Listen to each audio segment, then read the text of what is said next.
أعوذ بالله من الشيطان الرجيم بسم الله الرحمن الرحيم لن يضروكم إلا أذى وإن يقاتلوكم يولوكم الأدبار ثم لا ينصرون صدق الله مولانا العظيم إن الله وملائكته يصلون على النبي يا أيها الذين آمنوا صلوا عليه وسلموا تسليما اللهم صل على سيدنا ومولانا محمد وعلى آل سيدنا ومولانا محمد وبارك وسلم وصل عليه صلاة والسلام عليك يا سيدي يا رسول الله صلاة والسلام عليك يا سيدي يا حبيب الله صلاة والسلام عليك يا سيدي يا شفيع المذنبين وعلى آلك واصحابك يا سيدي یا رحمت للعالمین۔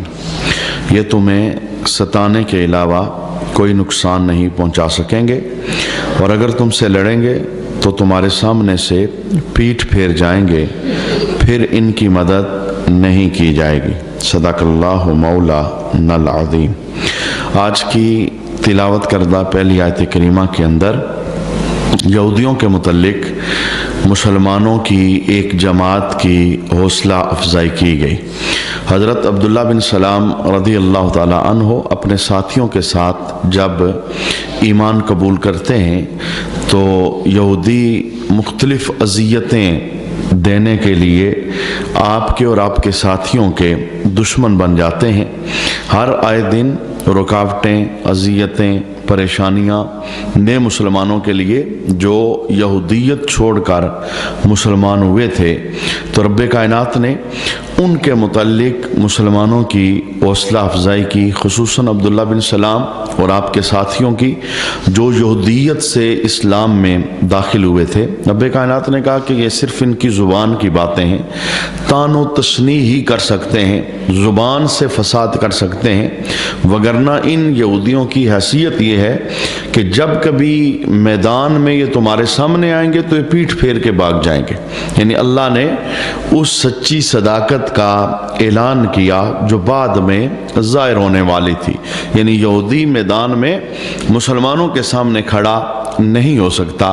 آج تک قرآن کی یہ صداقت، اس کا بیان ہم دنیا کے اندر دیکھ سکتے ہیں، اور جب رسول اللہ صلی اللہ علیہ وسلم نے دنیا سے پردہ کیا تو صحابہ کرام نے روم کو فتح کیا، شام کو فتح کیا، یہ سارے یہودیوں کے علاقے تھے، اور یہاں سے ذلت و رسوائی کے ساتھ یہودیوں کو نکلنا پڑا۔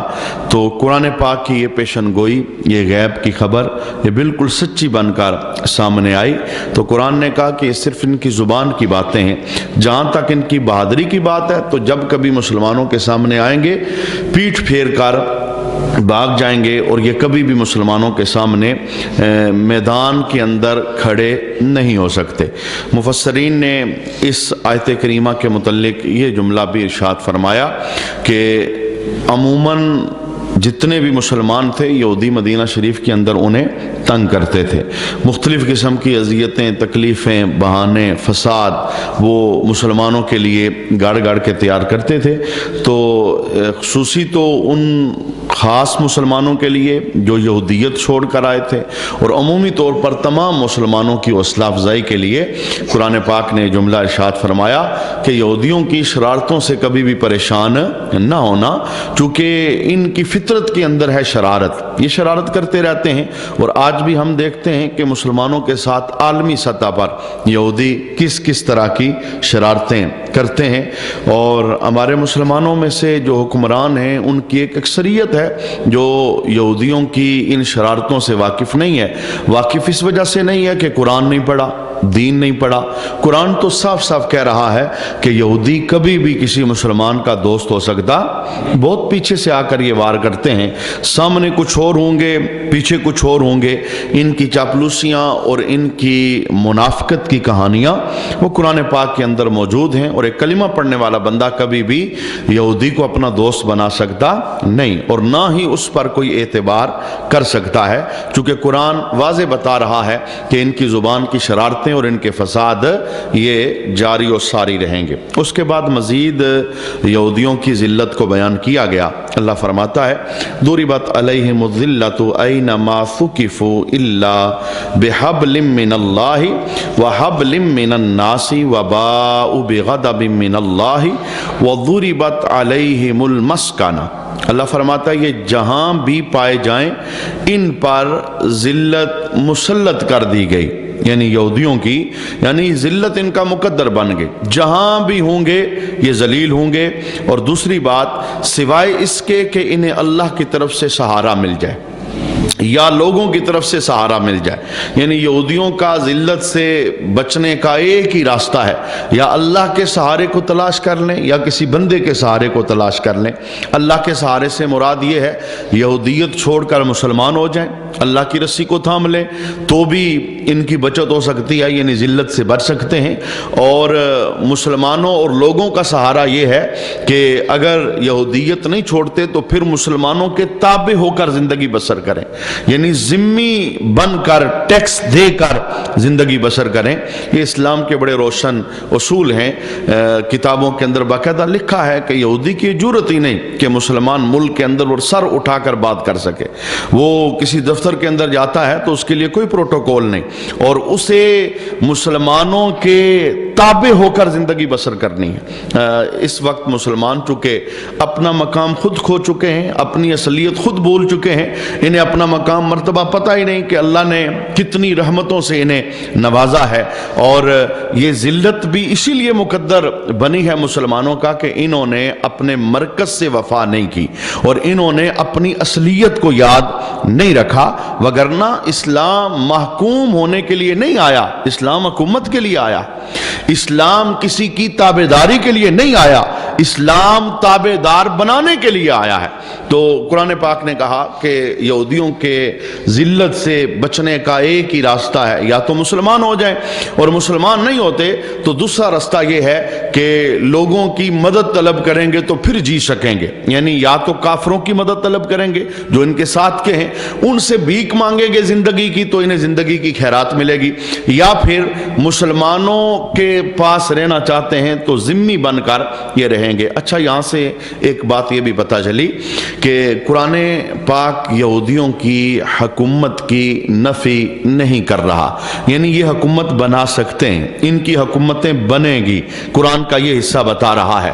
کیسے بنیں گی؟ یعنی یہ کافروں کے تعاون سے، لوگوں کے تعاون سے حکومت بنا لیں گے۔ ان کی حکومت کا بننا یہ قرآن پر اعتراض نہیں ہے، یعنی یہ قرآن کے خلاف نہیں ہے۔ قرآن خود کہہ رہا ہے ان پر ذلت کو مسلط کر دیا گیا سوائے ان کے جو مسلمان ہو گئے یا وہ جو کسی کی مدد دنیا میں چاہتے ہیں، کشکول اٹھا کر جاتے ہیں، بھیک مانگتے ہیں، تو پھر اس بھیک کے نتیجے کے اندر یہ اپنی ریاست اور حکومت کو قائم کر سکتے ہیں، وگرنہ ذلت یہودیوں کا مقدر ہے اور یہ لعنت کا توق ہمیشہ ہمیشہ کے لیے ان کے گلے کے اندر لٹکتا رہے گا۔ اہل کتاب ہونا اس وقت ذریعہ نجات نہیں ہے، چونکہ اہل کتاب وہ شان والے تھے جو رسول اللہ سے پہلے تھے، یعنی ابھی تک رسول اللہ دنیا میں جلوہ گر نہیں ہوئے، نبوت کا اعلان نہیں ہوا، تو جو اہل کتاب تھے، حق والے اہل کتاب، وہ تعریف کے قابل ہیں، وہ رحمت کے قابل ہیں، وہ جنت جانے کے حقدار ہیں۔ اور جب آمنہ کا لال اس دنیا کے اندر جلوہ گر ہو گیا، اب یہودیت، عیسائیت کوئی قابل قبول نہیں ہے۔ اب جس نے رب کا ہو کر زندگی بسر کرنی ہے اسے آمنہ کے لال کا دامن پکڑنا پڑے گا، یعنی وہ کسی اور نبی کے تابع ہو کر زندگی بسر نہیں کر سکتا، یہودی ہے، عیسائی ہے۔ اب اگر وہ جنتی رستے پر جانا چاہتا ہے تو اسے رسول اللہ کا تابع دار بننا پڑے گا، اس لیے کہ محبوب کریم علیہ السلام کے آنے سے تمام کی تمام شریعتیں منسوخ ہو گئی، تمام کی تمام کتابیں منسوخ ہو گئی، تمام کے تمام دین منسوخ ہو گئے۔ اب قیامت تک ایک ہی دین ہے جسے دین اسلام کہا جاتا ہے، اور ایک ہی کتاب ہے جسے قرآن کہا جاتا ہے، اسی کی حکومت ہے اور اسی کی اجارہ داری ہے۔ اب جو نجات چاہتا ہے اس کتابیں اور اس دین کتابیں رہ کر اسے اپنی زندگی بسر کرنا پڑے گی۔ رب کائنات نے کہا کہ یہودیوں کی یہ ذلت کیوں ہے؟ وجہ کیا ہے؟ اللہ فرماتا ہے ذالک بانہم کانوا یکفرون بآیات اللہ، یہ اس وجہ سے ہے کہ وہ اللہ کی آیتوں کے ساتھ کفر کرتے تھے، انکار کرتے تھے، منکر تھے، رب کی آیتوں کو نہیں مانتے تھے۔ دوسری بات یہ وَيَقْتُلُونَ الْأَنْبِيَاءَ بِغَيْرِ حق، اور نبیوں کو ناحق شہید کرتے تھے، یعنی نبیوں کی گستاخی، بے ادبی، یہ اس وجہ سے ذلت ان کے اوپر مسلط کی گئی۔ پوری تاریخ اس بات کی گواہ ہے کہ جس قوم نے بھی اپنی نبی کے ساتھ وفا نہیں کی اس قوم کو ذلیل کر دیا گیا اور اس قوم کا نام و نشان مٹا دیا گیا، اور قیامت تک لعنت کا توق اس کے گلے کے اندر ڈال دیا گیا، کیونکہ نبی وہ عظیم ہستیاں ہوتی ہیں جنہیں اللہ نے منتخب کیا ہوتا ہے، وہ زمین پر اللہ کے نائب ہوتے ہیں، ان کی عزت رب کی عزت ہے، ان کا ادب رب کا ادب ہے، اور ان کی بات کو ماننا یہ رب کی بات کو ماننا ہے۔ تو جو نبیوں سے ہٹ جاتا ہے، کٹ جاتا ہے کسی بھی جیت کے ساتھ، ذلت اس کا مقدر بن جاتی ہے۔ اور قرآن پاک نے کہا ذالک بما عصوا وکانوا یعتدون، اور اس لیے کہ وہ نافرمان اور سرکش تھے، نافرمانی اور سرکشی کی وجہ سے رب کائنات نے ذلت کو یہودیوں کا مقدر بنا دیا۔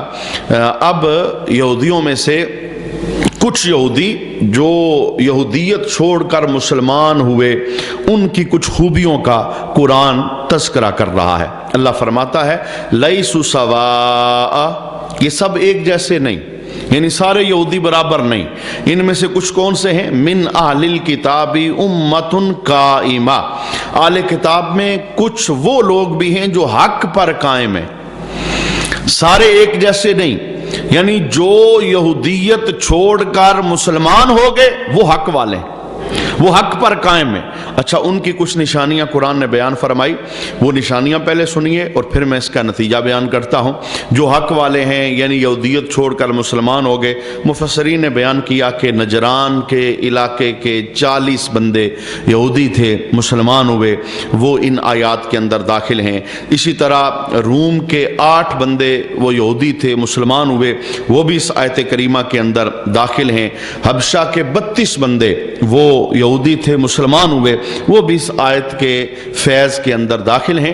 اب اللہ نے ایمان والوں کی کچھ نشانیاں بیان فرمائی، یہودیت کے بعد مسلمان ہو گئے، اب یہ ان کی بھی ہیں اور تمام مسلمانوں کی نشانیاں ہیں، انہیں ذرا غور سے سنیے۔ ہر مسلمان کے وجود کے اندر ان نشانیوں کا ہونا یہ لازم اور ضروری ہے، ایمان کی رونق کے لیے، ایمان کی چمک کے لیے، اللہ کا قرب پانے کے لیے، جنت کے رستے پر چلنے کے لیے۔ اچھا، پہلی نشانی قرآن حکیم نے بیان فرمائی، ایمان والوں کی پہلی نشانی یہ ہے یتلون آیات اللہ آناء اللیل، فرمایا ایمان والوں کی پہلی نشانی یہ ہے وہ رات کے لمحات میں اللہ کی آیتوں کی تلاوت کرتے ہیں۔ رات کو تلاوت کرنا، تلاوت تو تلاوت ہے، دن کو کرو یا رات کو کرو، لیکن جو رات کے لمحات ہوتے ہیں ان میں تلاوت، اس کا خاص فیض ہے۔ رات کو قرآن پڑھنا اس کا خاص فیض ہے، یعنی یہ ایسے لمحات ہوتے ہیں مخلوق خدا سو رہی ہوتی ہے، غفلت لوگوں پہ طاری ہوتی ہے، ان لمحات کے اندر جو بندہ اللہ کا قرآن کھول کے بیٹھ جاتا ہے، فرمایا یہ عام بندہ نہیں ہے، یہ وہ ہے جس کے پاس ایمان کی چمک اور رونق موجود ہے، ایمان کی چمک اور رونق موجود ہے۔ رسول اللہ صلی اللہ علیہ وآلہ وسلم کی عادت مبارکہ تھی کہ آپ آدھی آدھی رات اٹھ کر اللہ کا قرآن پڑھا کرتے تھے۔ حضور کے سینے پہ قرآن نازل ہوا۔ ام المومنین اما عائشہ صدیقہ رضی اللہ تعالی عنہا سے کسی نے پوچھا کہ ہمیں حضور کی راتوں میں سے کسی رات کی خبر دیں، دن میں تو حضور ہمارے پاس ہوتے ہیں اور رات میں آپ کے پاس ہوتے ہیں، ہمیں بتائیں رات میں حضور کیا کرتے تھے۔ تو اما عائشہ نے ایک رات کی خبر دی، کہا آج عشاء کی نماز پڑھ کے رسول اللہ میرے حجرہ کے اندر جلوہ گر ہوئے، تو رسول اللہ نے ارشاد فرمایا عائشہ یہ وقت تیرا ہے، لیکن اگر تو اجازت دے تو میں یہ رات عبادت میں بسر کرنا چاہتا ہوں۔ وہ نبی جس کا ہر لمحہ ہی عبادت والا ہے، جس کا ہر لمحہ اللہ کے نور کے اندر ڈوبا ہوا ہے، پھر بھی وہ بندوں کو بتانے آئے ہیں کہ بیویوں کے بھی کچھ حقوق بنتے ہیں. جو وقت بیوی کا ہے وہ بیوی کو دینا چاہیے. اس وقت تک شور بری و ذمہ نہیں ہو سکتا جب تک بیوی کو وقت نہیں دیتا. یہ وقت دینا یہ محبوب کریم علیہ السلام نے سکھایا ہے. یہ بے شمار مسلمان ہیں جنہیں دوسری یا تیسری شادی کا شوق ہوتا ہے. وہ صرف یہ جملہ جانتے ہیں اسلام کہتا ہے 4 شادیاں کر لو، لیکن اسلام نے جو ساتھ قید لگائی ہے وہ قید نہیں جانتے. قید کیا ہے؟ 4 کرو لیکن عدل برابر برابر، انصاف برابر برابر. ایک رات ایک کے پاس تو پھر دوسری رات دوسری کے پاس. ایک جوڑا ایک کو لے کے دیا ہے تو پھر اسی طرح کا دوسری کو بھی لے کے دینا ہے. اور ایک کو شہر میں رکھا ہے تو دوسری کو بھی شہر میں ہی رکھنا ہے. اور ایک کو ہوٹل پہ لے کے گئے تو دوسری کو بھی لے کے جانا ہے. یہاں دوسری شادی کرنے والے وہ پہلی کو تو بالکل نکر لگا دیتے ہیں، پہلی کو تو بالکل سلام دینا بھی گوارا نہیں کرتے. سخت ترین مجرم ہیں. قیامت کے دن اللہ کے دربار کے اندر کھڑے ہوں گے. اور اگر آج وہ نہیں بول رہی، وہ کمزور ہے، نہیں بولے گی، لیکن اللہ تو سب کچھ دیکھ رہا ہے. ایک عدالت لگنے والی ہے جہاں سب کچھ بے نقاب ہونے والا ہے. تو دوسری کریے، تیسری کریے، چوتھی کر لیجئے، لیکن اس اصول پر کیجئے جو اصول ہمیں آمنہ کے لال نے عطا فرمایا ہے. اب زمانے کو بتایا لوگوں کو مسلمان کرنا، جہاد کی ترغیب، جہاد کی ٹریننگ، صحابہ کی تربیت، قرآن کا اترنا، دین کے کتنے معاملات ہیں. باوجود اس کے عشاء کے فوراً بعد اللہ کے حبیب اپنی بیوی کے حجرے میں جاتے ہیں اور جا کر باقاعدہ اجازت لیتے ہیں. حالانکہ نبی ہیں، حالانکہ رسول ہیں. یہ میرے اور آپ کے لیے ہے، یہ ہمیں بتانے کے لیے ہے. اور شادی شدہ بندہ جس کے گھر کے اندر بیوی ہے، اس کا تو چوکوں میں بیٹھنا بنتا ہی نہیں، اس کا تو ہوٹلوں پہ بیٹھنا بنتا ہی نہیں. تو جو کرنا چاہتا ہے یعنی آؤٹنگ کرنا ہے، کھانا کھانا ہے، بیوی بچوں کے ساتھ بیٹھ کے کھا. تجھے تو زیب ہی نہیں دیتا کہ بیوی بچے تیرے منتظر رہیں اور تو باہر جا کر عیاشی کرتا پھرے. باہر کیا ہمارے مذہب نے بڑا خوبصورت قانون ارشاد فرمایا. رسول اللہ اپنے گھر میں جلوہ گر ہوئے تو حجرے کے اندر آ کر کیا کہا؟ اے عائشہ، وقت تیرا ہے، وقت تیرا ہے، اور اگر تو اجازت دے تو میں عبادت کرنا چاہتا ہوں. نفلی عبادت ہے. کہا میں تیرے ساتھ بیٹھوں گا، تیرے پاس بیٹھوں گا، لیکن تو اگر اجازت دے تو تیری اجازت سے میں رب کی عبادت کرنا چاہتا ہوں. اللہ اکبر. اما عائشہ کہتی ہیں میں کون ہوتی تھی اجازت نہ دینے والی؟ میں نے ایک ساتھ شرط لگا دی. میں نے کہا یا رسول اللہ، میں اجازت دیتی ہوں کہ میرے وقت میں آپ اللہ کی عبادت کریں، پر میری شرط ہے، شرط یہ ہے میں آپ کو مسجد نہیں جانے دوں گی، عبادت آپ میرے حجرے میں کریں.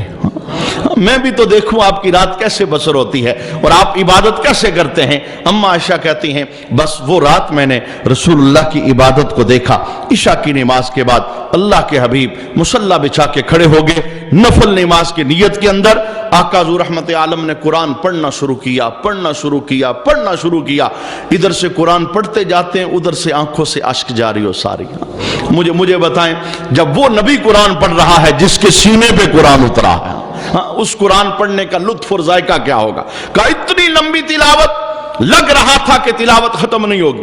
پھر اللہ کے حبیب جب رکوع کے اندر گئے، اما عائشہ کہتی ہیں اتنا لمبا رکوع، اتنا لمبا رکوع کہ لگ رہا تھا اب رکوع سے سر نہیں اٹھائیں گے. اور پھر جب رکوع سے سر اٹھایا محبوب سجدے میں گئے. اما عائشہ کہتی ہیں مجھے تو یوں لگنے لگ گیا شاید حضور کی روح نکل گئی ہے. اتنا لمبا سجدہ، اتنا لمبا، مجھے محسوس ہونے لگا شاید جسم سے روح نکل گئی. اس خوف سے میں نے رسول اللہ کے پاؤں پہ ہاتھ رکھا سجدے کے اندر. اما عائشہ کہتی ہیں حضور کے پاؤں میں حرکت پیدا ہوئی، گویا بتا رہے تھے عائشہ جو تو سمجھ رہی ہے وہ نہیں، میں تو سجدے میں رب کو راضی کر رہا ہوں. یہ شوق ہے، یہ ذوق ہے. اور اما عائشہ کہتی ہیں جب 2 رکعتیں مکمل ہونے لگی، رسول اللہ صلی اللہ علیہ وسلم سلام پھیرنے لگے تو مسجد سے بلال صبح کی اذان پڑھ رہے تھے. پوری رات گزر گئی، پوری رات. اما عائشہ کہتی ہیں اور پھر رسول اللہ کے اشک برابر جاری. اتنا حضور روئے کہ داڑھی مبارک آنسوؤں سے تر ہو گئی. اور حضور رحمت عالم صلی اللہ علیہ وسلم کی گود کے اندر حضور کے آنسو گرنے لگے.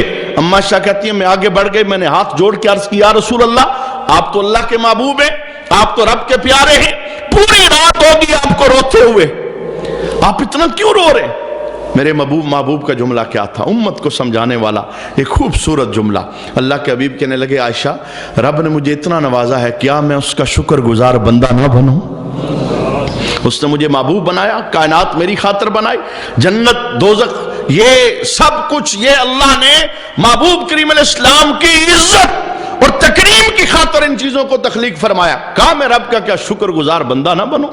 جب رب کے نبی ہو کر محبوب ہو کر اللہ کا اتنا شکر ادا کرتے ہیں تو مجھے بتائیے ہمیں اور آپ کو کتنا شکر ادا کرنا چاہیے.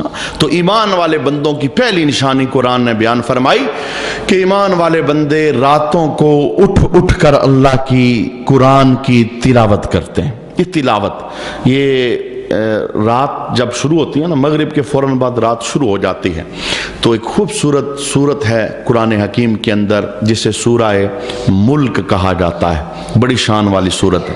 میرے محبوب کریم علیہ السلام تلقین کیا کرتے تھے کہ ہر رات سورہ ملک کی تلاوت کر کے سویا کرو. پوچھا گیا یا رسول اللہ اس کا فیض کیا ہے؟ فرمایا اس کا فیض تمہیں قبر کے اندر پتہ چلے گا. جب قبر کے اندر بندے کی طرف عذاب بڑھنے لگتا ہے تو سورہ ملک بندے کو یوں چھپا لیتی ہے جیسے مرغی پروں کے اندر اپنے بچے چھپا لیتی. یہ قرآن پڑھنے والا ہے، یہ سورہ ملک بڑھنے والا.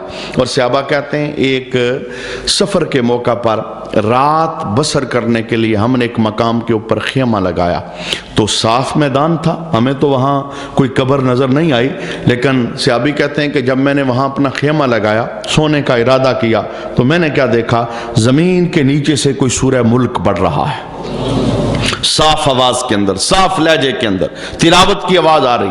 حتی ختمہا، اس نے پوری کی پوری سورہ ملک پڑھی، کوئی ایک غلطی بھی نہیں. کہا میں نے وہاں سے خیمہ اپنا اٹھا لیا اور میں صبح ہوئی تو رسول اللہ کے دربار میں حاضر ہو گیا. میں نے کہا یا رسول اللہ اس طرح خیمہ لگایا، رات بسر کرنا چاہتا تھا تو کسی بندے کے قرآن پڑھنے کی آواز آئی، وہ سورہ ملک پڑھ رہا تھا. فرمایا یہ وہ بندہ تھا جو دنیا میں سورہ ملک پڑھا کرتا تھا اور جب قبر میں پہنچا ہے رب نے ہر رات پڑھنے کی اجازت عطا فرما دی. یہ بہت بڑا اعزاز ہے.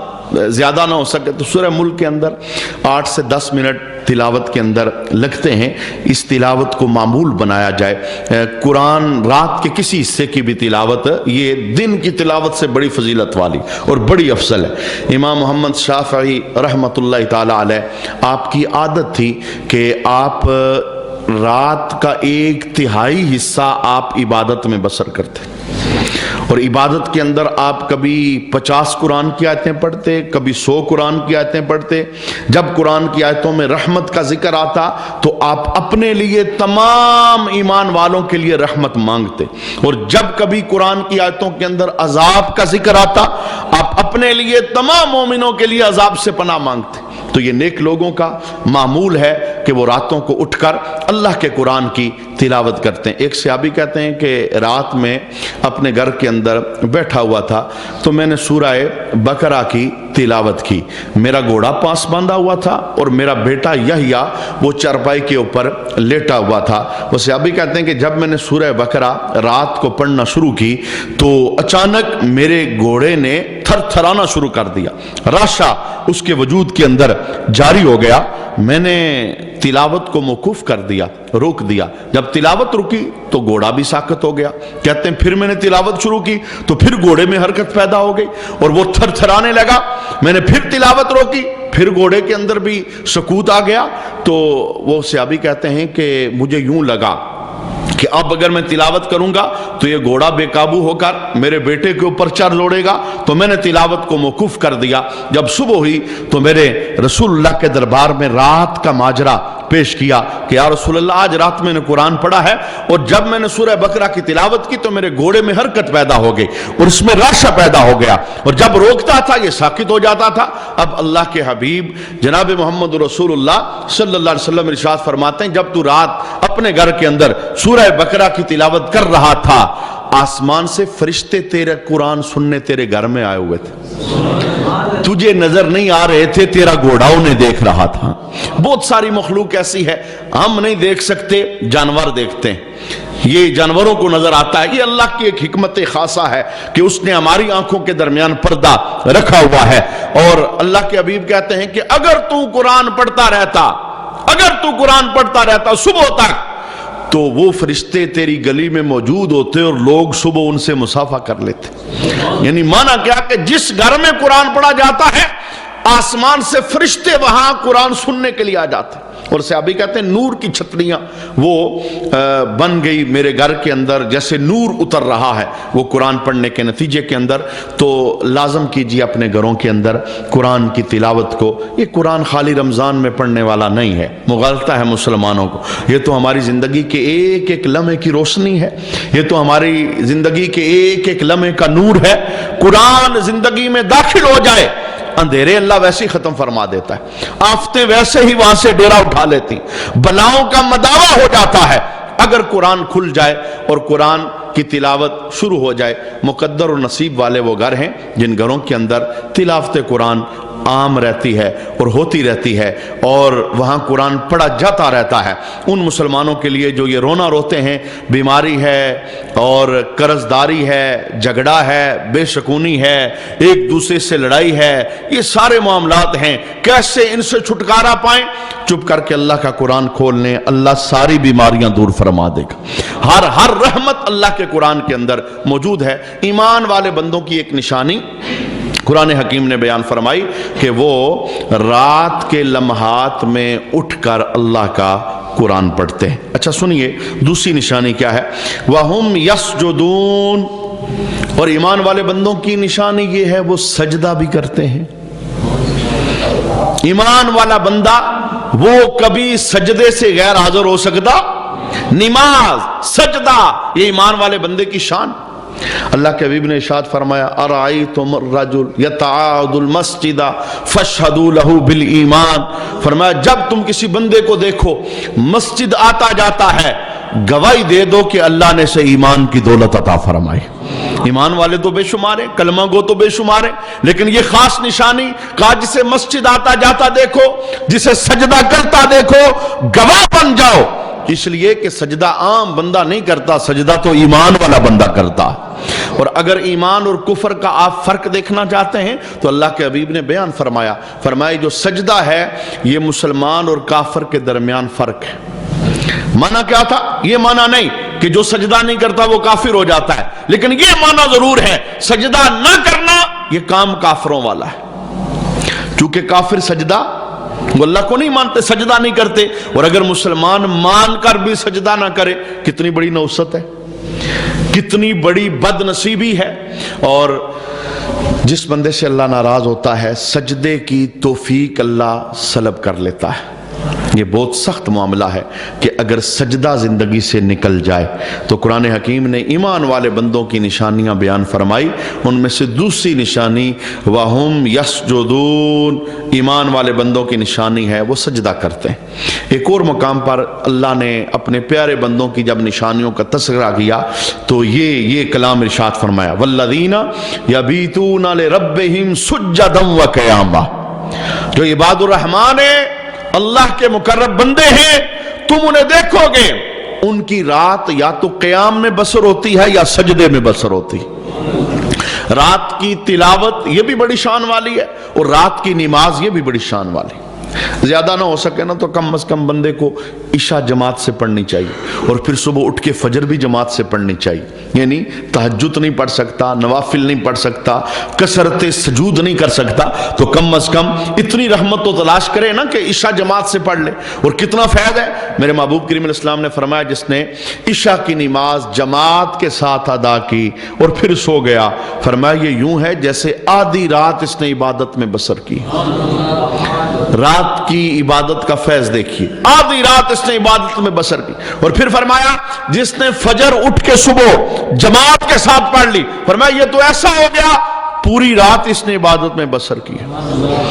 عشاء اور فجر جماعت کے ساتھ پڑھ کر بندہ بستر پہ سو بھی جائے، سوتے ہوئے بھی اللہ پوری رات عبادت کا ثواب عطا فرماتا۔ رات کا سجدہ، رات کی عبادت، اس کا اپنا فیضان ہے۔ قیامت کا دن رسول رحمت صلی اللہ علیہ وآلہ وسلم نے بیان فرمایا ایک جماعت لوگوں کی ہوگی، ہوں گے قلیل، ہوں گے تھوڑے، لیکن اللہ اعلان کرے گا جاؤ میں تمہیں بغیر حساب کی جنت عطا فرماتا ہوں۔ بغیر حساب کی جنت یہ بڑی رحمت ہے، بغیر حساب کے جنت یہ بڑا کرم، پوچھا نہ جائے، روکا نہ جائے، سوال نہ کیا جائے۔ وہاں کے سوال بڑے سخت ہیں اور وہاں کی پوچھ گچھ یہ بڑی سخت ہے، اور وہ کتنے مقدر کے دنی جنہیں بغیر حساب کے اللہ جنت دے گا۔ تو میرے محبوب کریم علیہ السلام فرماتے ہیں اعلان کس انداز میں ہوگا؟ اللہ ارشاد فرمائے گا کہاں ہیں وہ لوگ جن کے پہلو کروٹوں سے جدا رہتے تھے؟ مانا کیا؟ دنیا سو رہی ہوتی تھی، یہ رات کو اٹھ کے ہمارے دربار میں سجدہ کیا کرتے تھے۔ وہ لوگ آئیں، وہ آئیں اور آ کر بغیر حساب کے جنت میں داخل ہو جائیں۔ یعنی رات کا سجدہ، رات کی عبادت، اس کا بڑا فیضان ہے۔ اگر انسان اپنی زندگی کے اندر مصروف نہیں ہے یعنی فارغ ہوتا ہے، تو اسے یہ فیض حاصل کرنا چاہیے۔ اور روز نہیں کر سکتا تو ہفتے میں کم از کم 1-2 دن تو کرنا ہی چاہیے۔ ایک دن ایسا آنے والا ہے ہم نے کوچ کر جانا ہے اور دنیا کو چھوڑ جانا ہے۔ یہ سجدے یاد رہیں گے، یہ راتیں یاد رہیں گی، یہ عبادتیں اور تلاوتیں یاد رہیں گی، اور لکھنے والے لکھ رہے ہیں، ریکارڈنگ ہو رہی ہے، اور پھر یہ نور انشاءاللہ قبر کے اندھیرے کو نور میں بدلے گا، قبر کے اندھیرے کو نور میں بدلے گا۔ ہم اللہ کے دربار کے اندر دعا کرتے ہیں اللہ کریم ایمان والے لوگوں کی ان 2 نشانیوں کو زندگی میں داخل کرنے کی سعادت عطا فرمائے۔ مزید 7 نشانیاں بھی ہیں، انشاءاللہ آنے والی نشست کے اندر ہم انہیں سماعت کریں گے۔ اللہ کریم ہم سب کو عمل کی توفیق نصیب فرمائے۔